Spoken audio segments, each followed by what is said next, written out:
D, wait for it, delightful. Check out the name tag. You're in my world now, Grandma. What's up, nerds? So I just finished She-Hulk episode 4. And I have to say, this episode wasn't as bad as the last episode, because that last episode was trash. But this one had some good things in it. I mean, overall, it wasn't that great. And I really think that the writing on this show is really not that good. It's not good. But listen, and I also want to say, because I have talked to some people, if you like this show, I'm not like crapping on you because you like it. I get it. We all like what we like. And the thing is, I want to like all these Marvel shows. It's them letting me down. I'm not letting them down by not liking it. They're letting me down by writing a crappy show. And the thing is, She-Hulk, and I'll say it when it comes up, but the lawyer in here looks like Dan Slott, and I thought it was Dan Slott, just he had shaved off his beard and everything, but it's not. And Dan Slott wrote She-Hulk, the latest version of it, and it's the only thing Dan Slott has written at Marvel that I like. I don't like any of his other writing. Like, it's the only thing that I can read. The rest of it's all unreadable. And I don't understand why they didn't try to take more stuff from the comic books and put it into this show. I mean, they might do it later on, because they kind of did. They did hints of it. The twerking scene from last episode was kind of hints of it. And so is her dating stuff in this episode. But she becomes like this party girl because she's trying to make up for lost times of being like a nerd in high school and stuff and everything.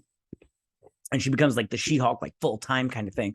And I just really wish that they would have leaned more into the comic books more than they're doing on the show. And we'll see, because all of the critics, they only got the first 4 episodes. So next week they're going to be all in it with all of us together. So I'm going to break down this episode. I won't take up too much more of your time and everything, and we'll run through this and everything, because there are some good things about this episode, and I'll tell you what those things are that I liked. But before I get started on this breakdown, I just want to say that if you like what I do here and you enjoy independent content here on YouTube, please consider subscribing to my channel. YouTube is always changing up their algorithm, and small channels like mine, we always get shoved to the back of the line. So please ask that you like, share, and subscribe, and I thank you in advance.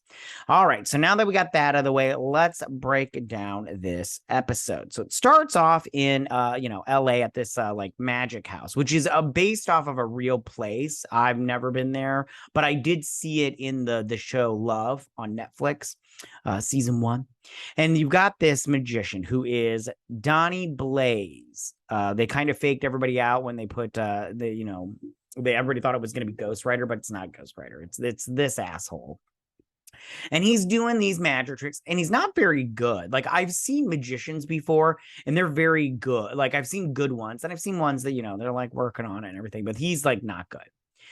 So finally, he asks for somebody up on stage, and it's Madison, which we're going to talk about Madison, but the Madison's my favorite part of this episode. It's Madison with 2 N's and 1 Y, but it's not where you think it is, or something up like that. She was great.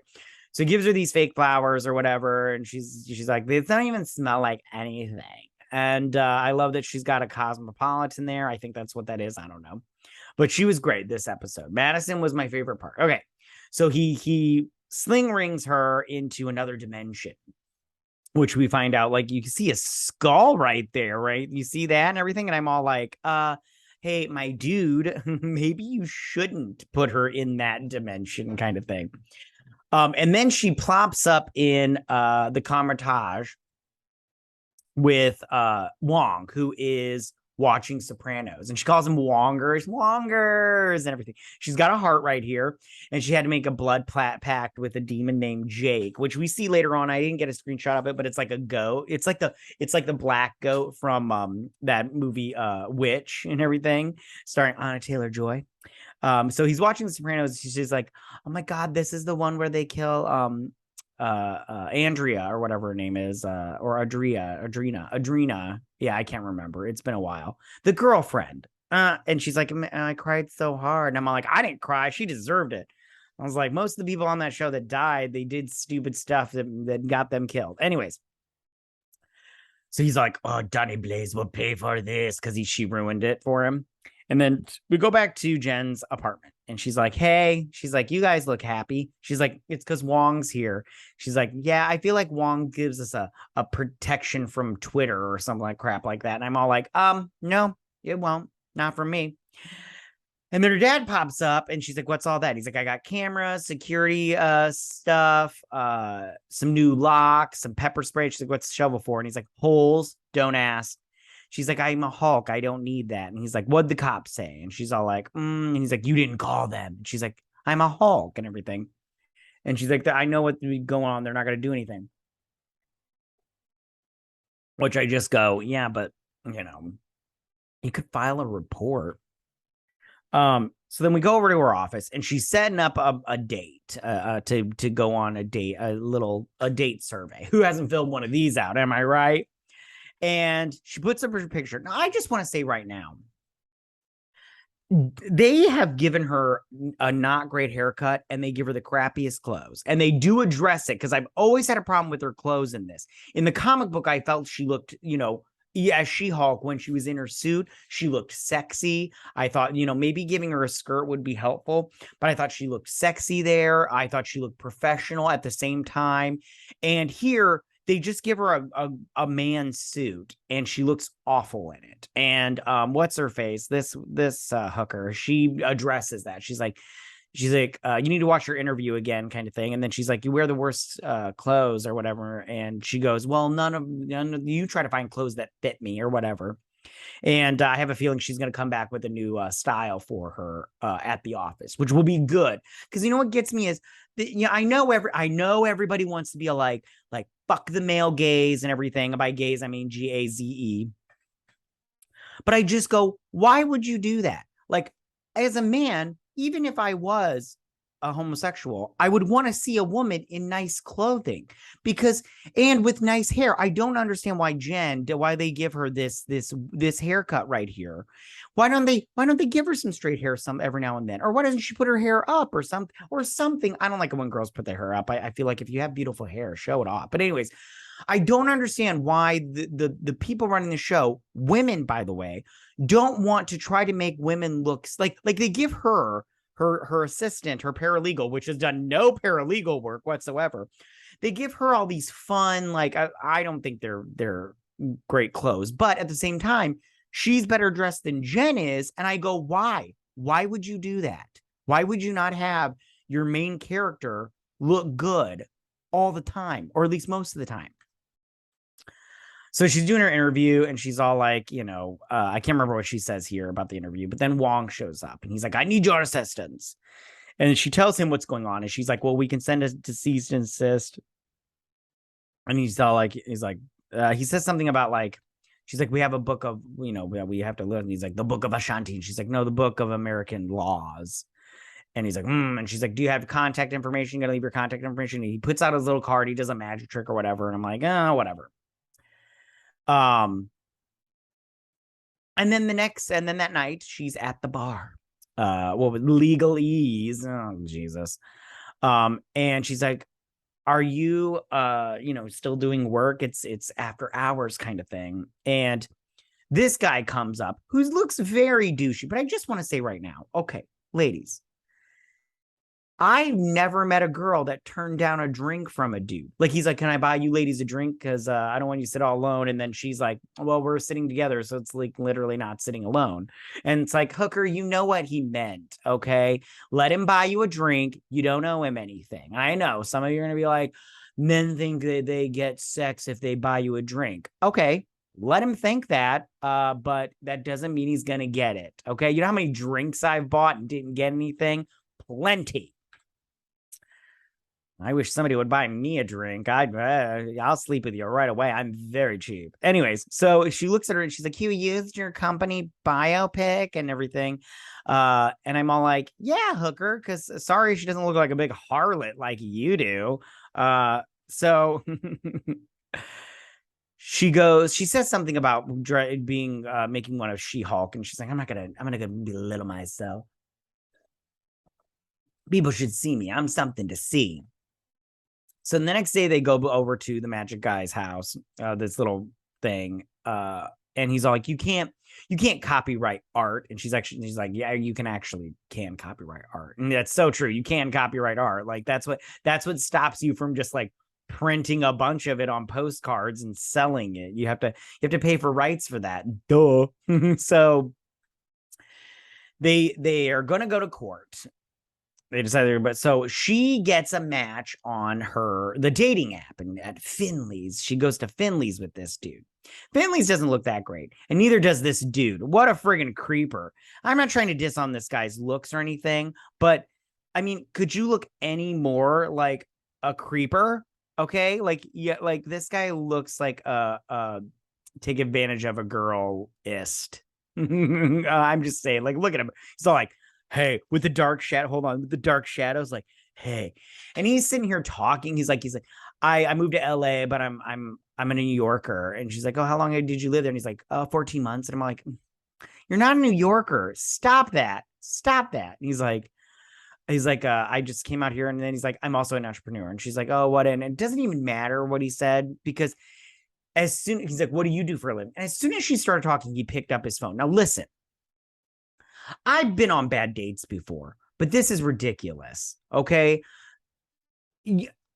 Everybody knows your first date is just basically like, it's like a job interview, but with drinks. Okay. We need to be honest about that. It's not the best time unless there's some sexy time. And then that's the only date you have with them. If you sleep with somebody on the first date, they're not marrying material, if you get what I'm saying. Unless you did marry yours, then good for you. Yay.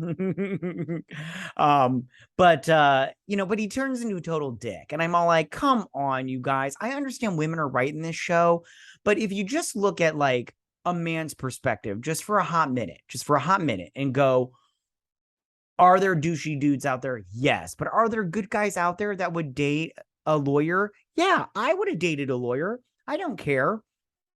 I wouldn't have cared when I was single. I dated plenty of girls. I dated a girl that was taller than me one time. I don't know. I think I had an Amazonian fetish at the moment, but never again. Yeah, that's the only thing I could never get over of is if you were taller than me, it wasn't happening. I was like, what is that? Not stereotype, but stigma. Stigma it's sticking with you.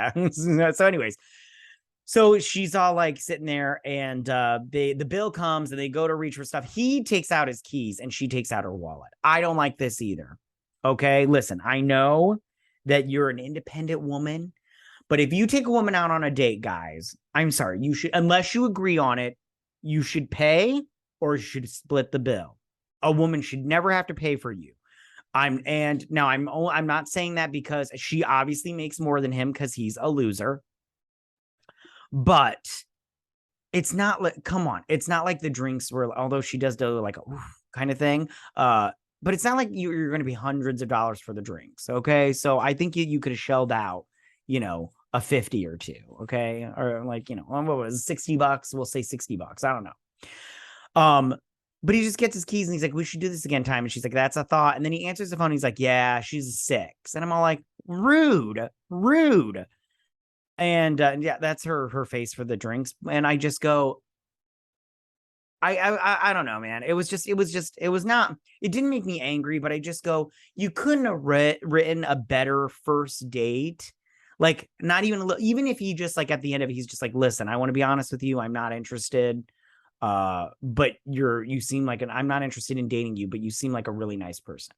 Something like that. I've been on those dates before where you're in the middle of it and it's not going to work. You're just like, I've been on dates where I literally could not stand the woman that I was dating. Like I was on a date with, like I literally was just like, when will this fucking end so I can go home?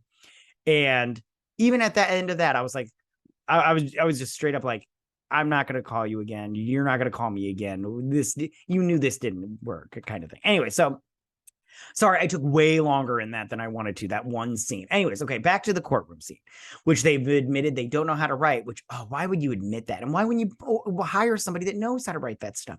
Ooh, annoying. So long story short, they get Madison to come back. She's like, Wongers, oh my God, I missed you. She's like, what did they get you for texting? Just tell me you were texting 911 and then they can't prosecute. And she's like, that's not what this is for. And that's actually not true. So she's like, can you go sit up there? I love it. She gives this, she's like, you can't bring that drink up here. She's like, you can drink the rest of this. I'm not sick. And then she's like, I will tell the truth. I promise. And I'm like, I'm pretty sure you will. She's like, what is your name? She's like, it's Madison with 2 N's and 1 Y, but what did she say? It's Madison with 2 N's and 1 Y, but it's not where you think it is. I was like, yeah, I know where it is. You're a naughty girl. You're a little naughty girl. You know what I'm saying? Anyways, so she's like, because she told her this is a bad idea. And she's all like, what would you describe him sending you to another dimension? She's like, well, it was fun. And then it was scary. And then it was fun again. And then it was like really spooky. And I was like, and she's like, and he's like, you're right. This is a bad idea. And she's like, I told you. So then they decide that I love how she's like, she sits down and they decide that part was funny, but not realistic. So this is the guy that I think looks like Dan Slott. Hold on. Let's get it. Let's see if we can, did I get one of his face like fall on? No. All right. Well, hold on. Let me see if I did. Up here. If I didn't, it's not that big a deal. But he looks like it's Dan Slott. So long story short, oh my God, he looks so much like Dan Slott without a beard. So they decide that she will make her decision, and he can continue to practice magic right now. His little magic trick. Because I forgot to mention earlier, sorry, I needed a little libation. I forgot to mention earlier, he went to Comertage, but he was like a dropout. Like he sucked at it, but he kept his sling ring. So he can still do the little magic. So then back at her house on a Saturday, she's going over legal stuff and she's talking to what's-her-face, the hooker. She's all the hooker paralegal. She's all like, you do know it's Saturday, right? And she's like, yeah, I did know it was Saturday. She's getting a notification for no matches. She's like, why is that a notification? I was like, oh, because, you should know. So she sets up a She-Hulk profile and she gets all these like, ding, ding, ding, ding, ding, these matches. So you get this guy who is all like, how much can you bench press? And then he's like, can we get somebody to take our order? And I'm like, calm down, dude. It's a date. You gotta have time to talk. This guy, who's very effeminate, like myself, is talking about how he did a film and it premiered at some film festival. I'm like, oh, who gives a shit? Like, anyways, then you got this guy, okay, so I want to say something about this, and I should have got a thing about it. He shows up in the credits as Todd Hulk. And he asks her about piercing her skin with vibranium. And I'm like, what's that all about? And who's Todd Hulk? I don't know if this is a reference to when Todd McFarlane drew the Hulk, because he had like the flat head and everything. When Todd McFarlane drew him, he was gray, like almost like a Mr. Fix-It. Is that what his name was? A Mr. Fix? Or Mr. Fix-It? I don't remember. Anyways. So I think maybe he hired the Wrecking Crew. Yeah, maybe he did. But if he did, who is this dude? Who is Todd? Because I don't remember any Todd in the comic books if he did show up. And I'm all like, why would you put this guy as the Hulk? Maybe it's not true, but why would he ask about piercing her skin with vibranium?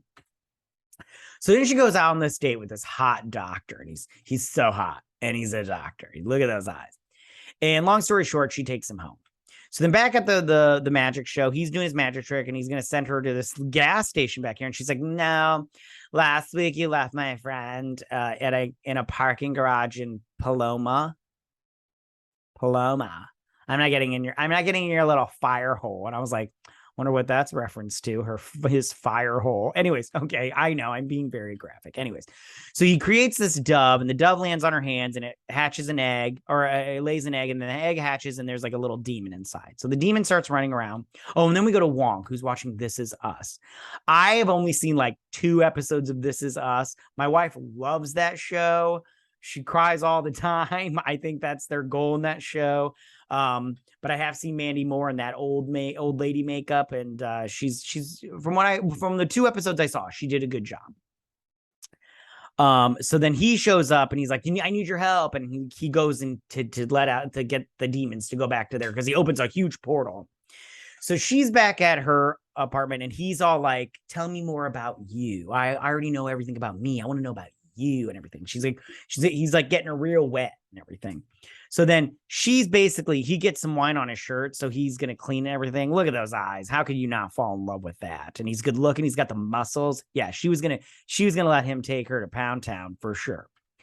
So then before they get into it, he opens up the gate and he's like, you got to come help me. I feel like I'm your father. And I'm all like, that's weird.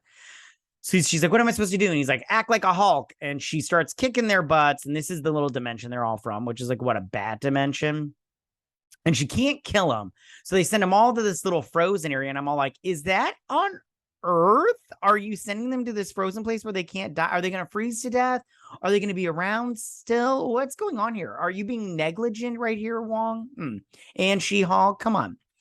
So she ends up beating them. She's like, we'll see you in court and everything. Are you gonna cease and desist, or I'm gonna let this little demon guy stay?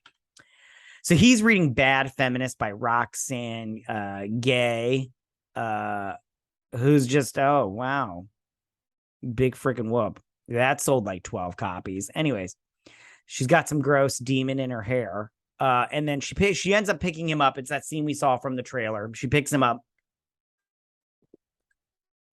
She takes him to her bedroom, and then she, gets a free mustache ride.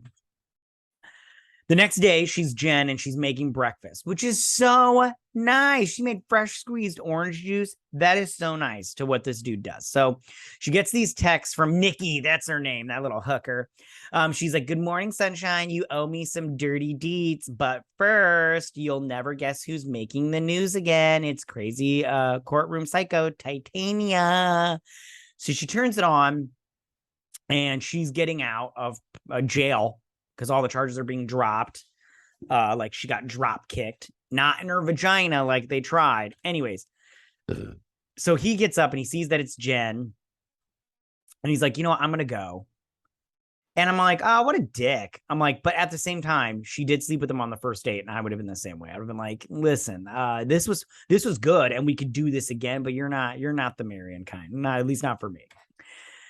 So then she gets this guy who is serving. He's trying to play pretend. If anybody shows up to your door and asks you, are you so-and-so? There's one guy, Shane Black, who does this great thing where a guy showed up and he said he was Bruce Wayne and everything. But anyways, so he serves her papers. Titania is asking for, taking her recorder, asking for a cease and desist because she copyrighted She-Hulk. And she's like, but that's my name. And he's like, you didn't copyright it first. And I was like, oh, that's so true. That Titania, she's a little vixen. So then, and then that's the end of the episode. So then at the credit scene, Madison and Wongers are like hanging out at Carmitage, watching This Is Awesome. It's like so cool, you guys. And they're going over and they're eating popcorn out of her hand. I don't know about you, how you eat popcorn.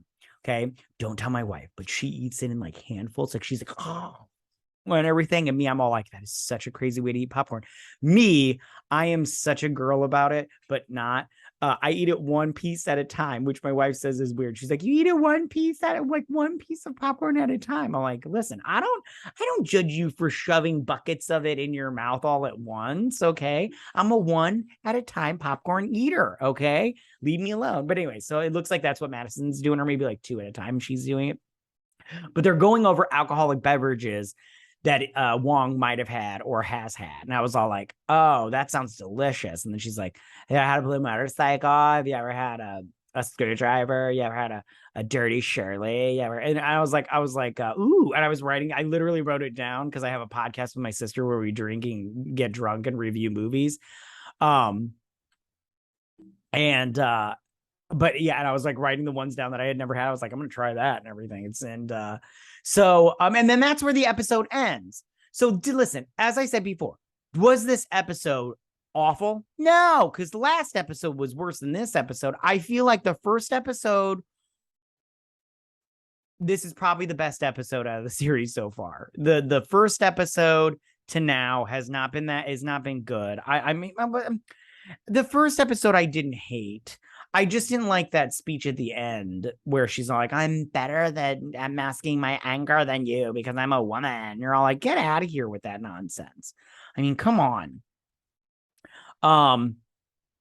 And I just like, this is the thing. I'm not against like dissing on guys and like telling the truth about stuff, but sometimes this show can take it to the point where it's like, that's not being representative. You're not representing men correctly. Like that's not 100% accurate. I'm sorry. And I sometimes wish that they would do that. I wish they would represent us accurately. All right, you guys. So that is my breakdown and review. Sorry it took so long with that one, but yeah. So tell me what you guys thought about this episode. Did you love this episode? Did you not like this episode? Who was your favorite character? It was Madison. She was great. Do you hope Madison comes back? I hope Madison comes back. I hope this was a meet cute. I hope she starts, Wong starts taking her to Pound Town and everything. Although nobody asked for consent in this show. I just want to say that right now. All right. Tell me what you guys thought. Go ahead and leave all your comments in that section down below. If you like this video, go and hit that like button. I won't mind. If you're new to my channel, please hit that subscribe button. I'd greatly appreciate it. And I will see you guys on my next She-Hulk breakdown and review. You guys have a good week. Bye.